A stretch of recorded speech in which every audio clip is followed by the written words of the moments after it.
वैश्विक आर्थिक अनिश्चितताओं के बावजूद भारत ने वित्त वर्ष 2025-2026 में मजबूत आर्थिक प्रदर्शन किया है। सांख्यिकी एवं कार्यक्रम कार्यान्वयन मंत्रालय द्वारा जारी अनंतिम अनुमानों के अनुसार देश की वास्तविक सकल घरेलू उत्पाद वृद्धि दर 7.7% रही, जबकि नाम मात्र जीडीपी यानी नॉमिनल जीडीपी में 8.9% की वृद्धि दर्ज की गई। ये वृद्धि मुख्य रूप से विनिर्माण, सेवा और कृषि क्षेत्रों के बेहतर प्रदर्शन से संभव हुआ है।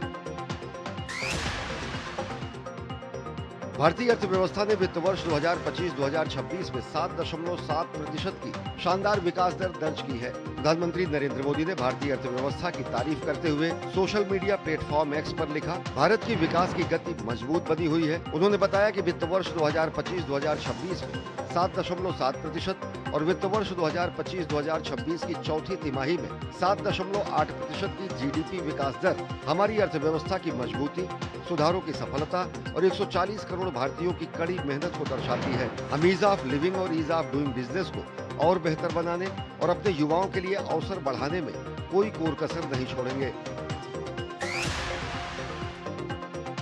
भारत और अमेरिका के बीच अंतरिम व्यापार समझौते को लेकर बातचीत सकारात्मक और रचनात्मक रही है। विदेश मंत्रालय के प्रवक्ता रणधीर जायसवाल ने बताया कि दोनों पक्ष वार्ता को आगे बढ़ाने और अंतरिम ट्रेड डील को जल्द से जल्द अंतिम रूप देने के लिए प्रतिबद्ध हैं। उन्होंने उम्मीद जताई कि आने वाले दिनों में इस मुद्दे पर और प्रगति होगी। त्रिपुरा दौरे पर पहुंचे केंद्रीय गृह एवं सहकारिता मंत्री अमित शाह ने भारत बांग्लादेश सीमा पर लंकामुरा बॉर्डर आउटपोस्ट में बीएसएफ जवानों को संबोधित किया। उन्होंने सीमा सुरक्षा बल को राष्ट्रीय सुरक्षा का अहम आधार बताते हुए कहा कि त्रिपुरा फ्रंटियर देश के लिए बेहद महत्वपूर्ण है। अमित शाह ने स्पष्ट शब्दों में कहा कि त्रिपुरा, पश्चिम बंगाल और बिहार सहित देश के किसी भी हिस्से में जनसांख्यिकीय परिवर्तन नहीं होने दिया जाएगा और यह सरकार का अटल संकल्प है।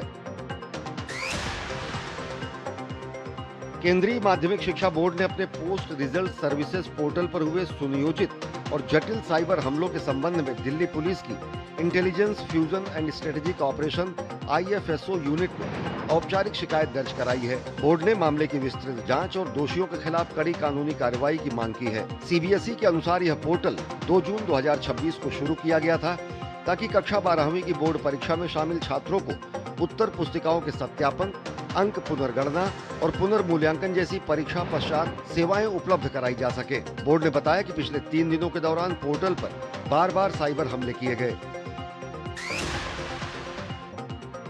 असम सरकार में शुक्रवार को बड़ा कैबिनेट विस्तार किया गया, जिसमें 12 विधायकों ने मंत्री पद की शपथ ली। इस विस्तार में 3 नए चेहरों को शामिल किया गया है और इसके बाद मुख्यमंत्री हिमंता बिस्वा शर्मा के नेतृत्व वाले असम मंत्रिमंडल में कुल सदस्यों की संख्या 17 हो गई है। मंत्री पद की शपथ लेने वालों में अश्विनी राय सरकार, अशोक सिंघल, बिमल बोरा, जयंत मल्ल बरुआ, कौशिक राय, कृष्णेंदु पॉल, नीलिमा देवी, पीयूष हजारिका, रानोज पेगू और सुसंता बोरगोहेन शामिल हैं। इसके अलावा AGP के केशव महंत, जो पिछली सरकार में भी मंत्री थे, उन्हें भी मंत्रिपरिषद में जगह दी गई है।